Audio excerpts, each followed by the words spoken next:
He does not. I don't think he likes me in his movies. You know, because here's the thing: he's put me in a few movies, and I've auditioned for a lot and haven't got a lot. Hollywood loves its legends, but behind the curtain, their families often live a very different story.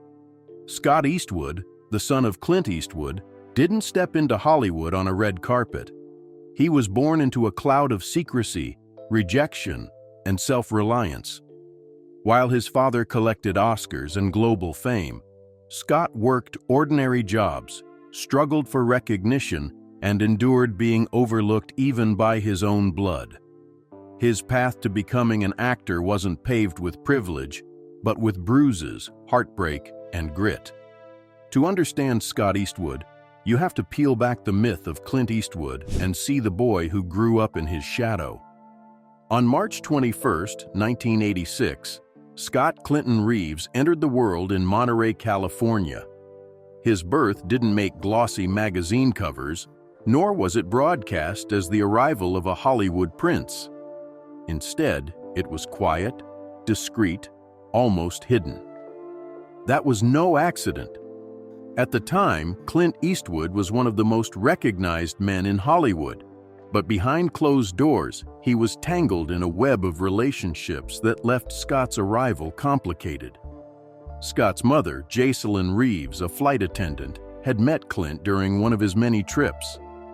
Their relationship wasn't public, and while Clint played the role of devoted partner to actress Sandra Locke, he carried on a secret affair with Reeves. For at least 3 years, the relationship was concealed, and when Scott was born, his father's name didn't even appear on the birth certificate. He was listed as Scott Clinton Reeves, a quiet attempt to shield Clint's reputation from scandal. The secrecy shaped Scott's earliest years. While Clint directed and starred in films like Pale Rider and stood tall at premieres, Scott was a boy living a very different reality, one defined not by fame, but by distance and silence. That beginning would set the tone for much of his life. Scott's childhood was a world away from the spotlight his father thrived under. He grew up in Carmel by the Sea, a small California town where Clint himself had once been mayor. But Scott didn't live like the son of a Hollywood icon. Instead, he and his sister Catherine were raised by their mother in modest circumstances. His father might have been cashing multi-million-dollar checks during the 1990s, but Scott's reality was shaped by Jacelyn's income as a flight attendant.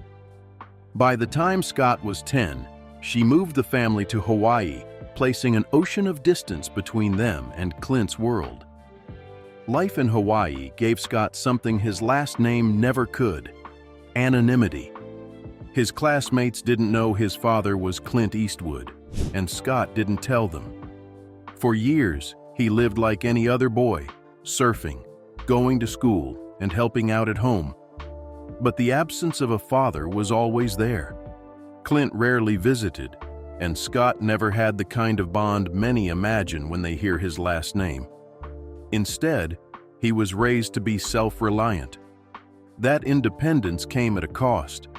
He worked odd jobs as a teenager: construction, waiting tables, anything to help his mom. He didn't have a trust fund or safety net. What he did have was a simmering awareness of who his father was and the uncomfortable truth that Clint wasn't really part of his upbringing. When Scott entered Loyola Marymount University in Los Angeles, he didn't have the luxuries that most children of celebrities enjoy. He worked his way through school, studying communications and taking acting classes on the side. While other young actors with famous last names leaned into their connections, Scott took the opposite route. He auditioned under his mother's surname, Reeves, deliberately hiding his lineage to avoid favoritism. He wanted to be judged for his ability, not his father's shadow. That decision, however, came with painful consequences. Hollywood was merciless. Scott auditioned for countless roles and was rejected again and again.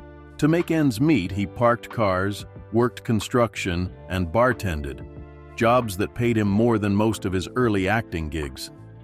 By his own admission, He was earning a living mixing drinks, not from scripts. The industry didn't seem interested in him, and what stung even more was that Clint himself wasn't opening doors. Despite auditioning for nearly every one of his father's films, Scott was turned down each time. Even American Sniper, directed by Clint, didn't include him. For Scott, the message was clear. He was on his own. Adding to the weight of rejection was the reality of his family situation. Clint Eastwood had 8 children with 6 different women, and Scott was just one branch in that sprawling family tree. Some of his half-siblings grew up in wealth, while others, like him, lived far removed from privilege. Family gatherings were tense, awkward, and often strained by the inequality of their upbringings. For Scott, it wasn't just about lacking a father figure. It was about feeling like an outsider even among his siblings. That sense of being both connected and excluded left scars. In Hawaii, he acted out, getting into fights and struggling with anger issues that followed him through adolescence. When the family moved back to California in 2000, the truth about his last name began to leak out. At school, some peers treated him like royalty. Others mocked him. The constant comparisons to Clint made him consider keeping the Reeves name forever. It was only later, when he realized hiding wasn't helping, that he began embracing Eastwood publicly. Even then, he refused to use it as a crutch. Clint Eastwood's personal life was as complicated as his filmography was successful. He fathered 8 children with 6 different women, and Scott was just one of them. Some siblings were raised in comfort, others barely knew their father, and many didn't even meet until adulthood. Scott and his sister Catherine were among those who grew up on the outside looking in. Unlike some of Clint's other children who benefited from his fame and wealth, Scott lived modestly with his mother. That difference created a divide that never fully closed. At family gatherings, Scott sometimes felt like he didn't quite belong. Resentments lingered, especially when stories surfaced about how Clint was present in some siblings' lives, but distant in others. For Scott, the absence was personal. As a teenager in Hawaii, he struggled with anger and identity. Knowing who his father was but not having him around created confusion. When the family returned to California, the truth about his lineage began spreading. Some classmates treated him like Hollywood royalty, while others taunted him for being the product of a scandal. He considered keeping the name Reeves forever, but by college, he decided to own the Eastwood name, though he still refused to rely on it. In many ways, his family story became a symbol of his determination. No shortcuts, no privileges, no handouts. Scott's career began with roles so small they were almost invisible. His first appearance in one of his father's films, Flags of Our Fathers, was under the name Scott Reeves, where he played a minor soldier with barely any screen time. He wanted to prove himself without the Eastwood brand attached, but that anonymity came at a cost. For years, he was lost in the shuffle of straight-to-video projects and low-budget indie films. Yet his persistence paid off in 2014 with Fury, the gritty World War II drama starring Brad Pitt. It was Scott's first major break, a role that put him alongside A-list actors and required grueling military training. For the first time, critics began noticing him. They said he wasn't just Clint's son anymore. He was a serious actor carving out his own place. That same determination carried into 2015 with The Longest Ride, a Nicholas Sparks adaptation where he played a bull rider. Unlike many actors, Scott insisted on doing his own stunts, proving his toughness and commitment. The film brought him recognition in a new genre, romance, and a Teen Choice Award nomination. These roles marked a turning point. Scott was no longer lost in the shadows. He was starting to step into his own light, one project at a time. Just when people thought they had figured him out, Scott took a surprising detour. In 2015, he starred in Taylor Swift's Wildest Dreams music video. It wasn't just a cameo, it was a leading role opposite one of the biggest stars in the world. The video was cinematic, sensual, and highly stylized, showing Scott as a romantic lead in a 1950 S-style African adventure. Many in Hollywood warned him it could damage his credibility as an actor, reducing him to the guy from a pop video. But Scott didn't care. He took the risk, and it paid off.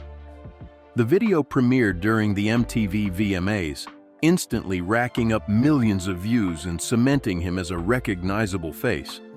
Beyond the glamour, Scott's bold move showed that he wasn't afraid to step outside expectations. He wasn't just chasing roles that looked serious. He was willing to experiment, even if it meant criticism. Around the same time, his personal life made headlines for the wrong reasons. In 2014, his girlfriend, Jewel Brangman, tragically died in a car accident caused by a faulty Takata airbag, the same defect that led to the largest automotive recall in U.S. history. Scott stayed silent about it for years, unable to process the grief. When he finally spoke in 2017, he admitted he carried guilt for not reaching out to her family sooner. It was a devastating loss that reshaped how he saw relationships and trust. For fans, it revealed a deeper, more vulnerable side to the actor they thought they knew. In the midst of pain, Scott leaned on an unlikely source of strength: Brazilian Jiu-Jitsu. The sport was introduced to him by his friend Paul Walker, who trained religiously before his death in 2013. For Scott, Jiu-Jitsu became more than a workout. It was therapy. On the mat, there were no Hollywood hierarchies, no famous last names. Either you submitted your opponent or you tapped out. That honesty grounded him.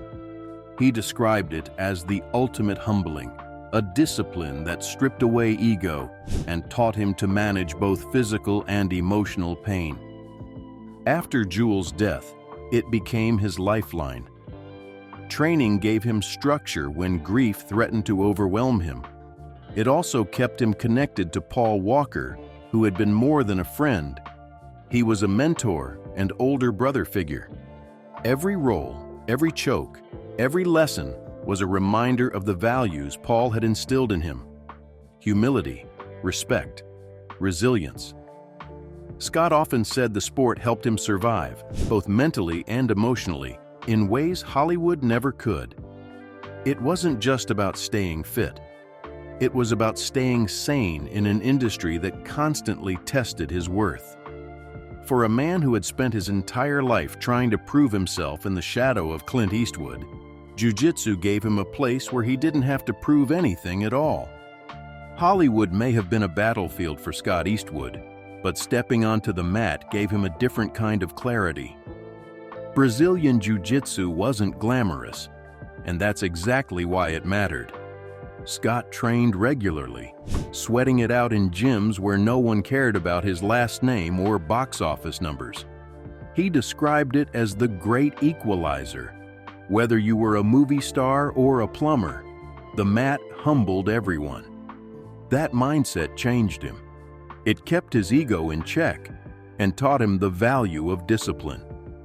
Joe Rogan once said Jiu-Jitsu is therapy for men, a way to shed anger and release emotion without violence, and Scott echoed that sentiment. After the loss of Jewel Brangman, training became his anchor. It wasn't just exercise, it was survival.